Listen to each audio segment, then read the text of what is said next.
Hello everyone, I'm back with a new video in a pretty new style, if I do say so myself, where I'll be talking about the feature of this particular mod that I really like, and basically give you a more in-depth to how it is different from the rest of the overhaul mod.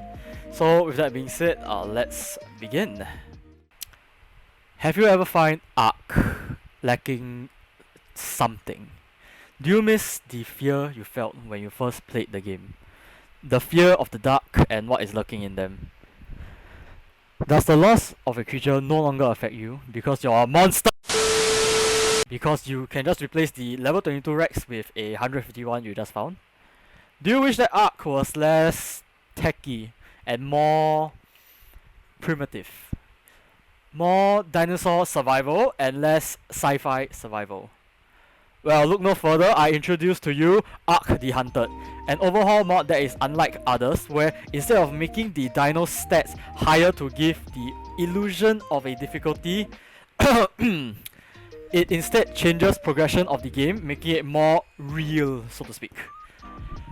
So, you might be thinking, what's so different between this overhaul mod and other overhaul mods? Well, let's start with the most basic mechanic everyone uses in the game. Stats. So you first create your character, and after joining the game you open up the menu and notice that you have a lot of garbage skins that needs to be disposed of.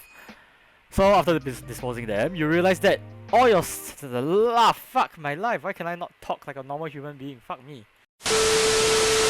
After joining the game, you open up the menu and notice that you have a lot of garbage skins that you need to dispose of. And after disposing them, you realize that all your stats are halved, except your speed. And also your crafting speed is now at 10%, which is sort of a problem because it takes like 30 to 40 seconds to craft that stupid pickaxe you want. Next, you realize that stamina does not regenerate anymore when you walk. You have to stand still in order for it to even regenerate, so that makes running away from anything so much harder. Also, your HP now regenerates at an abysmally slow speed. You have to use consumables to reach back to the peak health condition that you were. So, next up is new mechanics. So, these mechanics are basically new features in the mod that I have no idea where to put in the list because they don't really fit anywhere. Torches now attracts attention to you from afar, so be careful when you whip it out. Campfires now scare off small creatures, but attracts large creatures to be aggressive due to the smell of meat cooking, even if you're not cooking anything. When you commit unalive and respawn, you'll realize you have a buff around you that prevents detection from creatures, as long as you don't hit them, of course. Increasing crafting speed is fine and useful other than increasing the speed you craft stuff, as it also increases the speed of another core feature of the mod that I really like, but more on that later. Now on to the main core features of the mod. First up, material gathering. Materials have a massive overhaul, from the different types of materials you can get from different creatures, with the way to get them taking a more realistic twist to it. Now, hitting a dead body now gives spoiled meat, and sinew. The amount of meat you can harvest depends on the actual size of the creature, as one Bronto would now give over 1,000 stacks of meat.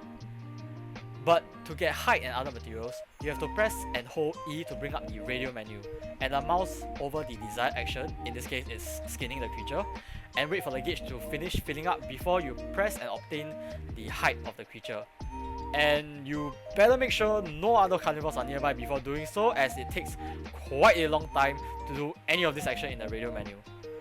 The higher level the creature, the larger the quantity of materials you can obtain, but the longer it takes to harvest the creature fully. However, this is where crafting speed comes in, as it will also increase the speed it takes to fill up the gauge. As mentioned above, different types of creatures now drops different types of the same material. I'll explain what that means because it sounds like an oxymoron. A good example of this are the hides in the game. Reptilians now drop scaled hides, avians now drop quill hide, and mammals just drop the typical hides that we see. For the other item replacements, I'll just let you find out and explore it by yourself.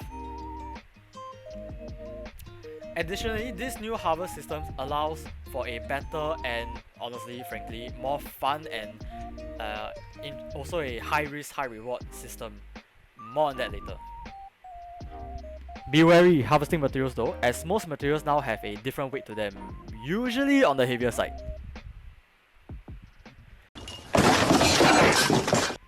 Now on to the other main feature of the mod, taming.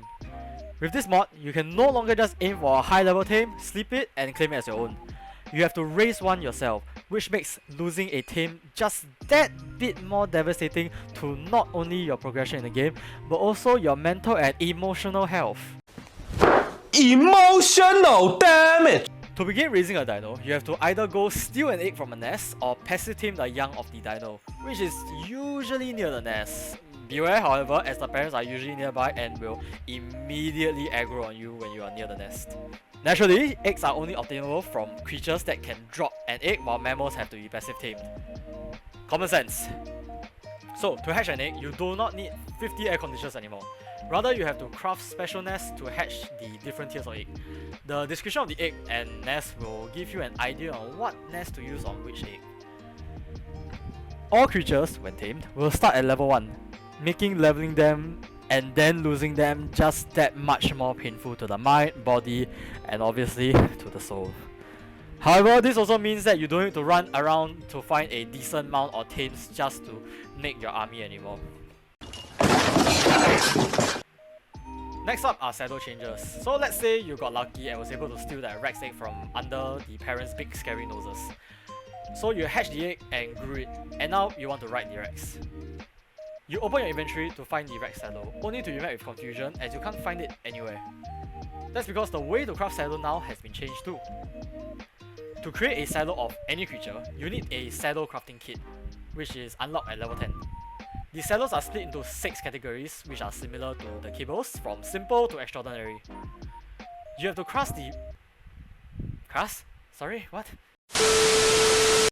You have to craft the base saddle first, before crafting the specific saddle for that specific creature you want. But all of the base saddle now requires an implant and a specific material that can only be found by harvesting creatures. But if the saddle requires, let's say, quill hide, you cannot use any replacement materials, for example skilled hide or normal hide, to craft with it. The higher the rarity of the saddle, the more dangerous or harder it is to get the required materials to make said saddle. And on the topic of implants, there are 2 sources for getting them. And no, one of them is not killing your friend for the implants. You can find them either in loot crate or from fallen survivors. And no, fallen survivors does not mean dead players. They are just random entities that spawn around a map that you can interact with, getting not only the implant but also sprout meat and other resources you might need. Next up, Kibble Changes. There's not much change to Kibbles, but one of their main roles now is to coax young creatures to become your own personal pets. Tames, rather. Thankfully, for the crafting of Kibble is much simpler and also in larger quantity, as you will get 3 quantities per craft and making it very easy to stockpile. Now on to the more interesting part, food types. Segueing from taming animal food to consumable human food, the food in the game got a major revamp too, along with some new food items, but I will be showing you the effects of the item and I am not very sure on the effectiveness of the boost as I'm gonna explain them. Armor berries, they give more hydration than food. Azo berries, increases the oxygen bar but also slightly increases the stupor bar, so don't just stuff your berries into your mouth all willingly. Medjo berries, give the highest amount of food and thirst when compared to the other berries. Narco berries, still increases the stupor the most but provides some food and health regen. Stimberry, still decreases stupor and thirst but increases stamina regen. Tinto berry, gives more food than hydration. Meat, fills a large amount of hunger while providing a small amount of health and stamina regeneration. Prime meat, provides a huge amount of hunger and stamina while providing moderate health regeneration. Raw fish, can be eaten raw but cooking will provide additional effects. Cooked fish, provides some amount of hunger and health regen but is essentially a stamina regenerating food. Raw prime fish, can be eaten raw and essentially a lesser health potion. Cooked prime fish fills up a large amount of hunger while giving a good boost in health and also stamina regen. Cooked mutton, from what I see, works the same as cooked prime fish. Cactus sap, no difference, but can be grown from a seed called a narrow grass now. Citronal, aka lemons, provides a boost in hydration regeneration while also giving a buff that prevents thirst for the next 30 seconds. Cocoa drupes, aka coconuts, a new type of fruits in the game. Provides the same effect and buffs as lemon, but can be used 4 times and when unopened, lasts significantly longer. However, it is heavier in terms of weight when compared to lemons. It can be used to replace lemons in recipes. Long grass, aka corn, gives some hunger and hydration while also giving a buff that increases EXP gain for 30 seconds. Pumpy gourd, aka pumpkins, a new type of crop. The king of vegetable, providing a large amount of hunger and boost in healing. It's essentially a lesser vegetable cake for herbivores, trade-off being the weight of it, and it can be used to replace carrots in the recipes. Rock carrots, aka carrots, gives some food but huge boost in stamina regeneration while also giving a buff that allows you to regenerate stamina while walking for 30 seconds. Savo root, aka potato, gives a large amount of food while also giving a buff that prevents your hunger from dropping for 30 seconds. Do note that most of the food have a cooldown after eating them, so you can't just stuff your face full of raw sashimi when low on health. Next up, the high risk high reward, rewards for killing. This mod gives Ark a much needed high risk high reward system. No longer do you kill a large carnivore like a T-Rex or a Spino, only to be rewarded with 1 trophy, some hide, some meat, and just a bit of prime meat that is probably gonna spoil by the time you reach back to base. Now, killing certain creatures will give you a unique material that can be replaced the likes of silica pearls, polymer, and even more. In this example, killing a Spino will now give Shah Green Hide, which can also be used in place of organic polymer. This gives the player an alternative source of certain materials, which gives fresh players who join a new server a fighting chance against other players which have bases in rich resource area. Now onto some changes for certain dinos. Ark The Hunted not only adds the aforementioned features, but also tweaks to some creatures' stats and abilities, but I'll only be talking about some of the more notable ones. Titanoboa, for better or for worse, wild female Titanoboas will now spit venom, and it is lethal. Getting hit by it will more likely or not just put you to sleep faster than anything in the game, so yeah, just watch out for that. Brontosaurus, the gentle giant, has now 3 different attacks that fits large size. Left click does a single foot storm that damages stone structures and inflicts a crippling stun debuff on small to mid-sized creatures. Right clicking is the standard vanilla tail sweep, dealing damage in a 180 degrees arc. C key does a 2-footed stomp, damaging metal structures and also has the same effect as the single foot stomp of crippling creatures. Triceratops, the Trion lizard got a much needed buff, making it a match against Rex or Spinos as how it should have been. Left click now damages stone structures and also causes a 5% bleed debuff. Its charge will now damage stone structures, and C key is a headbutt that harvests berries. Different behaviors in creatures. Being a realism overhaul mod, there are changes to some creatures' behavior to fit into the realism. Herd mentality. Most creatures, especially near the nest, will be in large groups to defend their nest from dangerous carnivores, egg-stealing oviraptors, or, in this case, your grubby hands away from their eggs. Aggressive parents. Nearing the nest or picking up the creature will cause the dinos related to the nest to aggro onto you. Even the most peaceful of creatures like the dodo bird will not spare any effort to keep you away from the nest or chase you down for taking their eggs. Aggressive herbivores. Gone are the days where you can walk up to the stego and track and marvel at how pointy their spikes are. Now if you are close to them, they will immediately attack you, similar to the Terizino. Coward herbivores. Similar to real animals, when passive creatures spot a human like the parasaur for example, they will no longer let you get close to them. Rather, they will run away from you, making it very difficult to chase them down.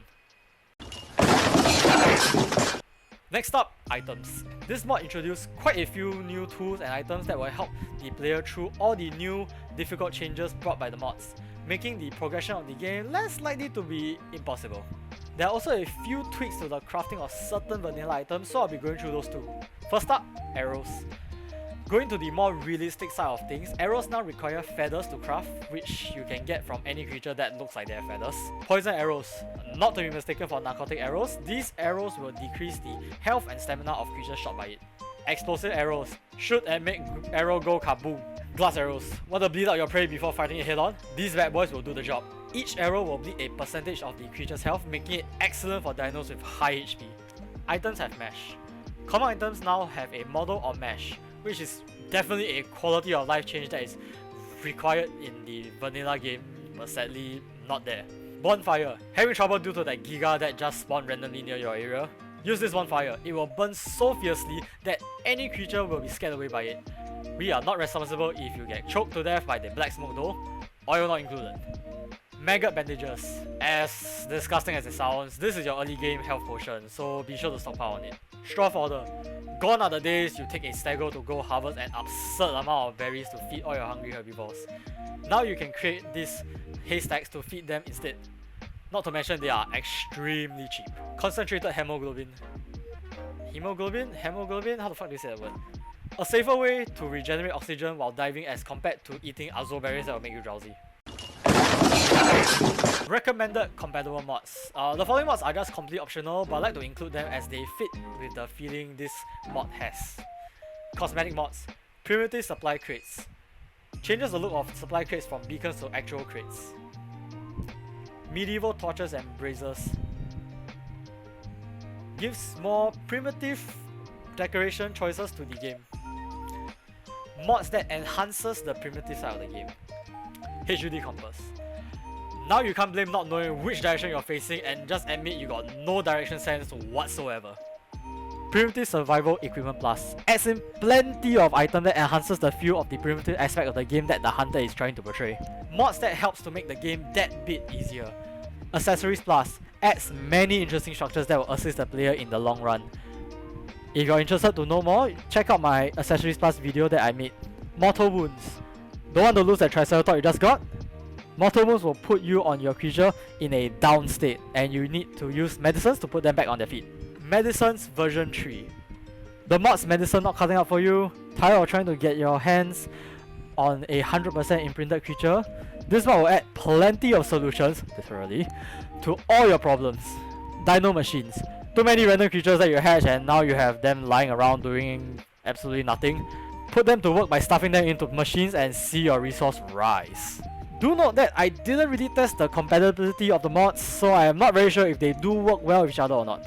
Especially the last portion where the mods that help to get the game easier part, yeah, that bit.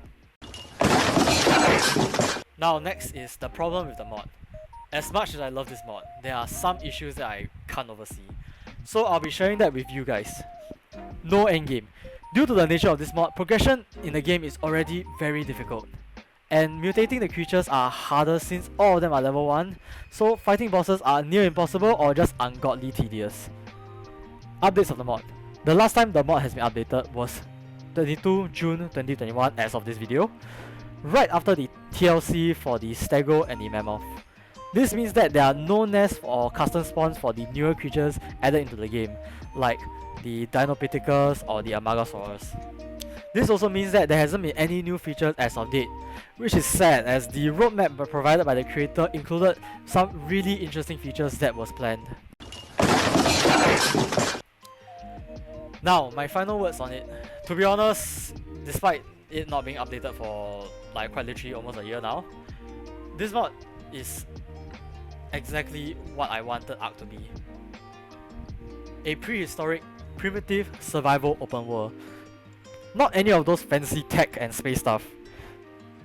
This mod was exactly what I envisioned and want Ark 2 to be like. Raiding nests for eggs for common creatures or raising the youngs of other creatures to make your own. With the official Primitive Plus being as functional as ordering a mouse trap to attack something. This mod was really the front runner in making Ark into the survival game that I thought it was. And unlike other overhaul mods, they do not add recolored or retextured creatures and amp up the stats on them. Rather, they took the current existing ones and give them a second win in terms of abilities, stats, and users. Not to mention, they did not only overhaul the creatures, but they also overhauled the players and items themselves, adding a new depth into the game that other mods don't really include. It is legitimately a pity that the mod hasn't been updated in such a long time. But I will believe and hope that the creator will come back one day and turn this mod into the best overhaul mod to be ever created.